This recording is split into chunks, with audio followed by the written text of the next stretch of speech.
Hello students, I am Vishal Goyal. Computer system architecture का अपना next lecture है, that is control unit design. Control unit का basically काम की होंदा है कि अपन पता है कि कंट्रोल यूनिट पूरे कंप्यूटर दे विच जो भी अपने ऑपरेशनस होंदे ने, जो भी माइक्रो ऑपरेशनस परफॉर्म होंदे ने, उन्होंने कंट्रोल करता है। सो जदों भी आप कोई प्रोग्राम एग्जीक्यूट करते हैं तो वो जिहड़ियां इंस्ट्रक्शनस लिखिया हुई ने, उन्होंने इंस्ट्रक्शनस नूं वन बाय वन किदां एग्जीक्यूट करना है तो वो किहड़े-किहड़े कंट्रोल सिग्नल्स प्रोवाइड करने वो सारा काम किहदा हुंदा है, कंट्रोल यूनिट का। So basically the control unit is designed with the following capabilities. The control signals are provided inside the control unit. So जिहड़े कंट्रोल सिग्नल्स ने वो कंट्रोल यूनिट दे विच प्रोवाइड किए जाते हैं, which supplies the signal to the current opcode. Current opcode means जो भी इंस्ट्रक्शन अपने करंटली एग्जीक्यूट करनी है वो अपन कुछ कंट्रोल सिग्नल्स की जरूरत होंगी है, जोड़े कि कंट्रोल यूनिट वालों प्रोवाइड किए जाते हैं। सो control unit supplies the control signals in A proper sequence. तो जोड़े वो सिग्नल्स ने वो प्रोपर सीक्वेंस के प्रोवाइड किए जाते हैं कंट्रोल यूनिट वालों। So basically the control unit converts each machine language instruction into A series of control signals. So control unit की करती है, जो भी इंस्ट्रक्शन है एक इंस्ट्रक्शन को एक series of control signals convert करती है, which activate the control points in data path. So control unit को डिज़ाइन करने के दो मैथड फॉलो होंगे ने कि कंप्यूटर आर्कीटैक्चर के आप दो मैथड फॉलो करते हैं, hardwired control unit and micro programmed control unit. Hardwired control unit च देखो की होंदा है, हार्डवायर्ड कंट्रोल यूनिट के की है कि आप हार्डवेयर यानी कि टैक्नीकली हार्डवेयर यूज़ करते हैं। जिदा देखो डायग्राम के इत्थे कि अपने को एक होरिजोनटल लाइनस ने तो एक वर्टिकल लाइनस ने। वर्टिकल लाइनस किनू रिप्रजेंट कर रही ने, वन बाय वन ऑपरेशन नू रिप्रजेंट कर रही ने, जिदा कि एडिशन है, सबट्रैक्शन है, हाल्ट एंड सो ऑन। तो जिहड़ियां होरिजोनटल लाइनस ने वो किनू रिप्रजेंट कर रही ने, टाइम सिग्नल्स नू। सो time 1, time 2, time 3, time 4, time 5, इन्हां सारियां दा एक पर्टिकुलर डिले टाइम होएगा। सो सपोज करो इत्थे अपने टाइम 1 ते सबट्रैक्शन ऑपरेशन परफॉर्म करना है, यानी कि सब तो पहला सबट्रैक्ट ऑपरेशन परफॉर्म करना है, तो आप टाइम 1 सिग्नल के उत्ते सबट्रैक्शन वाली नोड नू एक्टिवेट करांगे। सो जिहड़ी नोड एक्टिवेट होएगी वो नोड एग्जीक्यूट होएगी, यानी कि वो कंट्रोल सिग्नल प्रोवाइड होएगा। सो हार्डवायर्ड कंट्रोल यूनिट की है? Hardwired control unit is the conventional design technique that uses digital circuits to generate the control signals. So ये विच आपां digital circuit यूज़ करते हैं। So each vertical lines represent an instruction। जो हमने diagram च देखिया अपने vertical lines ने वो किनू रिप्रजेंट कर रही ने, इंस्ट्रक्शनस नू, ते होरिजोनटल लाइन किनू रिप्रजेंट कर रही ने, टाइमिंग पल्स। सो इसी तरीके नाल the timing pulse T1, T2, T3 have definite time delays. हर एक टाइम इंटरवल का अपना एक टाइम डिले होएगा, हर एक पल्स का एक अपना टाइम डिले होएगा कि उस पर्टिकुलर टाइम डिले तो बाद फिर वो ऑपरेशन परफॉर्म होएगा। So for each instruction the micro operation are time sequenced. So जिन्नियां भी इंस्ट्रक्शन ने आप वन बाय वन इंस्ट्रक्शन जो भी आप नोट करते हैं, सो उन्होंने इंस्ट्रक्शन के accordingly particular micro operations perform होंगे ने, तो उन्होंने प्रॉपर टाइम सीक्वेंस के परफॉर्म किया जाता है, प्रॉपर एक सीक्वेंस परफॉर्म किया जाता है।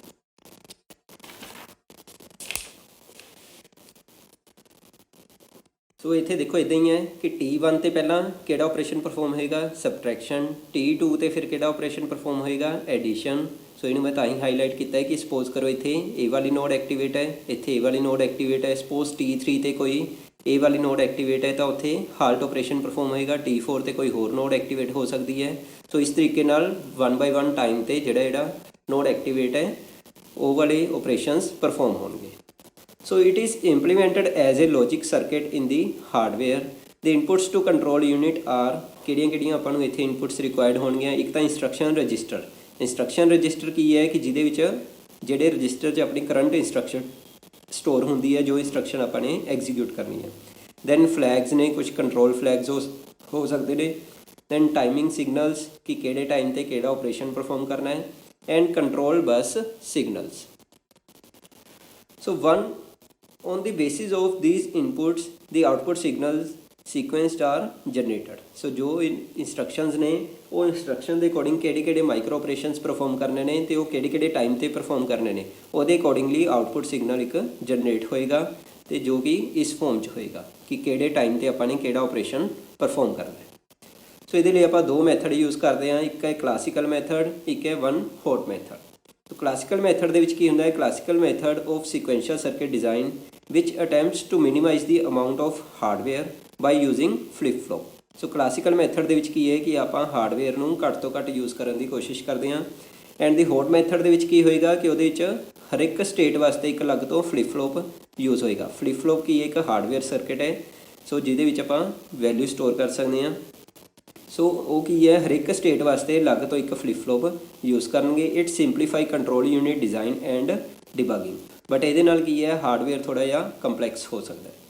ਸੋ ਇਹਦੀਆਂ ਐਡਵਾਂਟੇਜਸ ਕੀ ਨੇ ਹਾਰਡਵੇਅਰ ਕੰਟਰੋਲ ਯੂਨਿਟ ਦੀਆਂ, ਇਟ ਵਰਕਸ ਫਾਸਟ ਹੈ ਕਿਉਂਕਿ ਡਾਇਰੈਕਟਲੀ ਹਾਰਡਵੇਅਰ ਦੇ ਵਿੱਚ ਇੰਪਲੀਮੈਂਟ ਹੋਇਆ ਹੈ।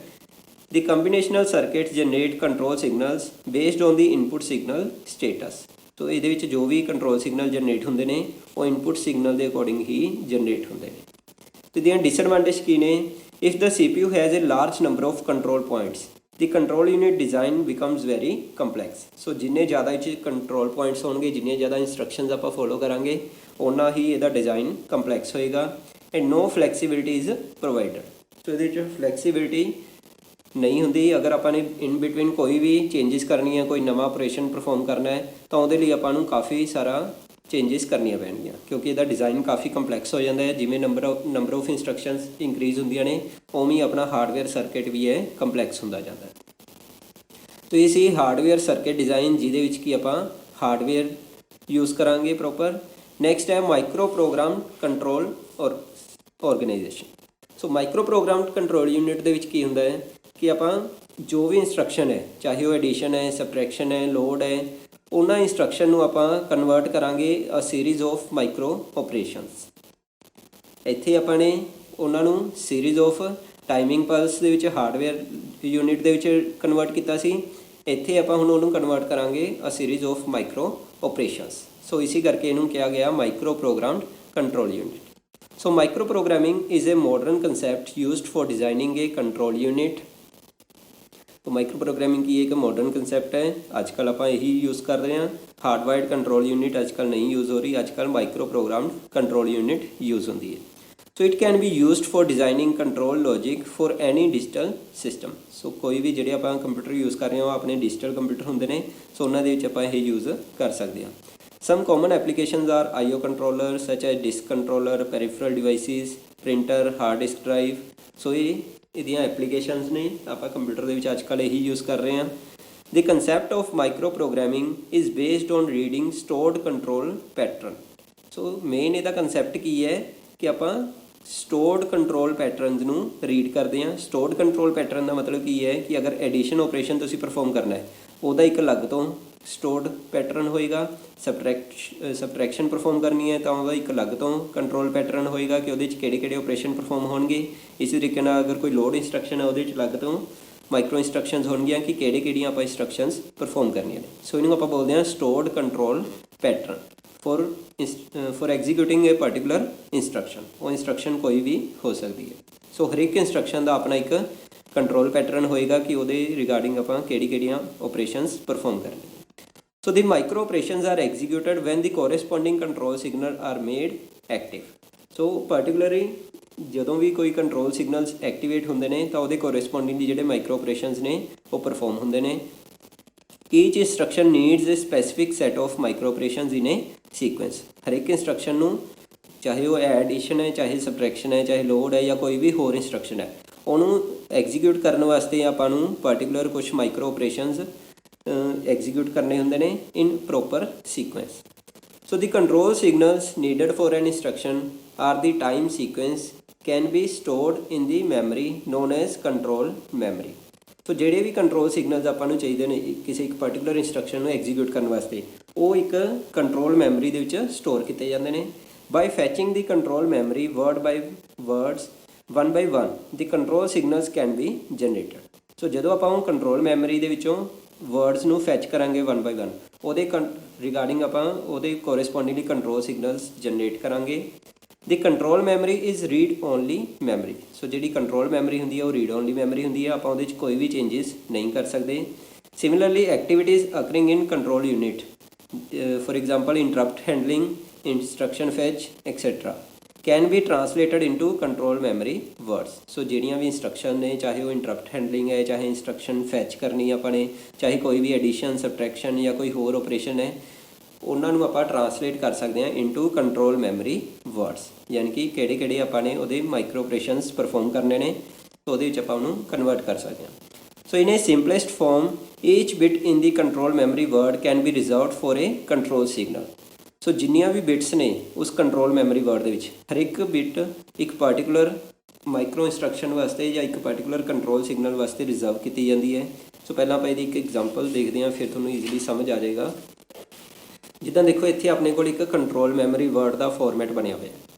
सो इत्थे की है, अपने कोल अलग अलग तरह दीयां बिट्स ने, ठीक है। हर एक बिट एक पार्टिकुलर इंस्ट्रक्शन वास्ते रिजर्व है। जिमें कि देखो फस्ट जिहड़ी बिट है वो किहड़ी इंस्ट्रक्शन वास्ते रिजर्व है, P R is equal to P सी।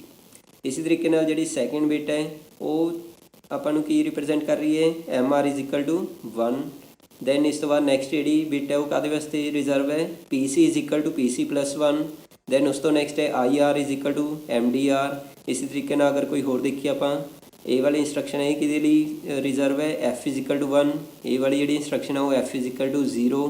यानी कि जदों भी इत्थे पार्टिकुलर कंट्रोल सिग्नल जनरेट होएगा कि ए वाला अगर आपां एक्टिवेट करना है तो उत्थे किहड़ी इंस्ट्रक्शन फॉलो होएगी, किहड़ी इंस्ट्रक्शन एग्जीक्यूट होएगी, एफ इज इक्वल टू 0। तो देखो जिमें कि इंस्ट्रक्शन दे विच आपां 3 एग्जाम्पल लै रहे हैं, एग्जाम्पल 1, 2 एंड 3। अगर एग्जाम्पल 1 देखिए अपने कोल कंट्रोल वर्ड है, तो हुण देखो जिहड़े तां 0 ने वो वाली इंस्ट्रक्शन एग्जीक्यूट नहीं होणगियां, जिथे जिथे 1 है वो वाली इंस्ट्रक्शनस एग्जीक्यूट होणगियां। सो अगर आप फस्ट एग्जाम्पल दे विच देखिए, पहलियां 2 बिट्स ते 1 है, यानी कि ए वालियां 2 इंस्ट्रक्शनस एग्जीक्यूट होणगियां। उत्थे ए वालियां 2 इंस्ट्रक्शन किहड़ियां ने, that is this, M A R is equal to P C and M R is equal to 1। So ये वालियां 2 इंस्ट्रक्शन इत्थे एग्जीक्यूट होणगियां। उसी तरीके नाल अगर सैकेंड एग्जाम्पल देखिए तो इत्थे थर्ड एंड फोर्थ बिट के उत्ते अपने कोल 1 1 है, यानी कि थर्ड ए वाली है, इत्थे की है P C is equal to P C plus 1, तो फोर्थ की है I R is equal to M D R. So ये वालियां 2 इंस्ट्रक्शन एग्जीक्यूट हो रही ने, I R is equal to M D R and P C is equal to P C plus 1। उसी तरीके नाल अगर थर्ड एग्जाम्पल देखिए, जिहड़ियां तां 0 ने वो आप एग्जीक्यूट नहीं करांगे, जिथे जिथे 1 है, 1 एक ए वाला है तो एक ए, इत्थे अपने कोल किहड़ियां इंस्ट्रक्शनस बन रही ने, एक तो ए वाली बन रही है ई इज इक्वल टू 1 तो एक ए वाली F is equal to 0। So third micro instruction clears F flip flop, यानी कि एफ इज इक्वल टू 0। जो आप किसी की वैल्यू 0 करते हैं मतलब आप कहने उन्होंने क्लीयर किया, तो जो आप किसी की वैल्यू 1 करते हैं यानी कि ई की वैल्यू आप इतने 1 कर रहे हैं, तो आप बोलते हैं सैट्स ई फ्लिप फ्लॉप।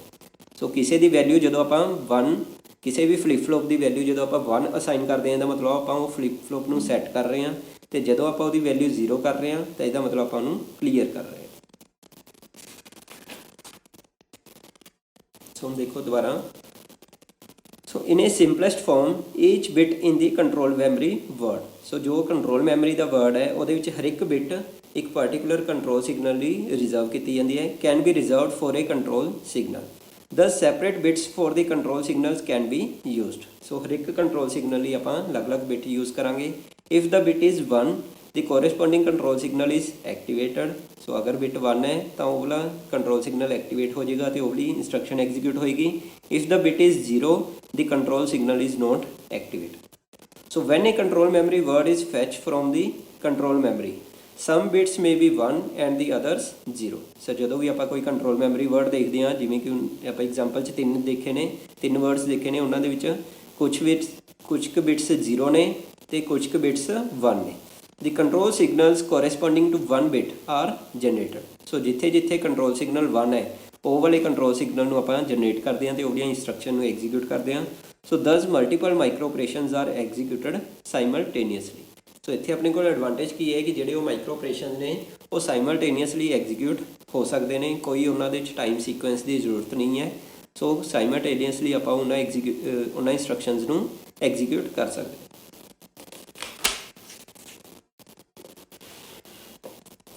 सो इत्थे की है, each control memory word is known as a micro instruction. So जिहड़े कंट्रोल मैमरी वर्ड्स ने 3, इन्हों आप की बोलते हैं माइक्रो इंस्ट्रक्शनस बोलते हैं। सो इत्थे अपने को सेम वही है कि जिथे जिथे 1 है ਉਹ ਵਾਲੀਆਂ ਕੋਰਸਪੋਂਡਿੰਗ ਇੰਸਟਰਕਸ਼ਨਸ ਨੂੰ ਆਪਾਂ ਐਗਜ਼ੀਕਿਊਟ ਕਰਾਂਗੇ, ਜਿੱਥੇ ਇੱਥੇ 0 ਹੈ ਉਹਨਾਂ ਨੂੰ ਇਗਨੋਰ ਕਰਾਂਗੇ। ਸੋ ਇਹ ਸੀ ਕੰਟਰੋਲ ਯੂਨਿਟ ਨੂੰ ਡਿਜ਼ਾਈਨ ਕਰਨ ਦੇ ਆਪਣੇ ਕੋਲ ਦੋ ਮੈਥਡ ਨੇ, ਇੱਕ ਹੈ ਹਾਰਡਵਾਇਰਡ ਕੰਟਰੋਲ ਤੇ ਇੱਕ ਹੈ ਮਾਈਕਰੋ ਪ੍ਰੋਗਰਾਮਡ ਕੰਟਰੋਲ ਯੂਨਿਟ। ਹੁਣ ਮਾਈਕਰੋ ਪ੍ਰੋਗਰਾਮਡ ਕੰਟਰੋਲ ਯੂਨਿਟ ਦੀ ਐਡਵਾਂਟੇਜ ਡਿਸਐਡਵਾਂਟੇਜ ਵੀ ਦੇਖ ਲੈਂਦੇ ਹਾਂ। So advantage of micro programmed control unit, advantages ਕੀ ਨੇ? The design of microprogrammed control unit is less complex as compared to hardwired control unit। ਸੋ ਜਿਹੜਾ ਇਹਦਾ ਡਿਜ਼ਾਈਨ ਹੈ ਉਹ ਘੱਟ ਕੰਪਲੈਕਸ ਹੈ, ਈਜ਼ੀਲੀ ਇਹਨੂੰ ਆਪਾਂ ਡਿਜ਼ਾਈਨ ਕਰ ਸਕਦੇ ਹਾਂ। The microprogram is flexible since modification is easy as it involves simply changing the content of control memory। ਸੋ ਇਹਦੇ ਵਿੱਚ ਆਪਾਂ ਨੂੰ ਫਲੈਕਸੀਬਿਲਿਟੀ ਮਿਲਦੀ ਹੈ ਕਿ ਆਪਾਂ ਕੋਈ ਵੀ ਮੋਡੀਫਿਕੇਸ਼ਨਸ ਨੇ ਜੋ ਈਜ਼ੀਲੀ ਕਰ ਸਕਦੇ ਹਾਂ। ਜੋ ਹਾਰਡਵਾਇਰਡ ਕੰਟਰੋਲ ਯੂਨਿਟ 'ਚ ਕਰਨਾ ਕਾਫੀ ਡਿਫਿਕਲਟ ਹੁੰਦਾ ਸੀ, ਇੱਥੇ ਆਪਾਂ ਈਜ਼ੀਲੀ ਮੋਡੀਫਿਕੇਸ਼ਨਸ ਕਰ ਸਕਦੇ ਹਾਂ। A given CPU's instruction set can be easily modified by changing the microprograms without affecting the data path। Even ਕਿ ਆਪਾਂ ਇੰਸਟਰਕਸ਼ਨ ਸੈੱਟ ਨੂੰ ਵੀ ਈਜ਼ੀਲੀ ਚੇਂਜ ਕਰ ਸਕਦੇ ਹਾਂ। ਕਿ ਸਪੋਜ਼ ਕਰੋ ਅੱਜ ਕੰਪਿਊਟਰ 16 ਇੰਸਟਰਕਸ਼ਨ ਨੂੰ ਐਗਜ਼ੀਕਿਊਟ ਕਰ ਪਾ ਰਹੇ ਹੈ, ਬਟ ਇਨ ਫਿਊਚਰ ਆਪਾਂ ਨੂੰ ਹੋਰ ਜ਼ਿਆਦਾ ਇੰਸਟਰਕਸ਼ਨ ਦੀ ਲੋੜ ਹੈ ਤਾਂ ਆਪਾਂ ਉੱਥੇ ਹੋਰ ਵੀ ਇੰਸਟਰਕਸ਼ਨਸ ਉਹਦੇ 'ਚ ਐਡ ਕਰ ਸਕਦੇ ਹਾਂ।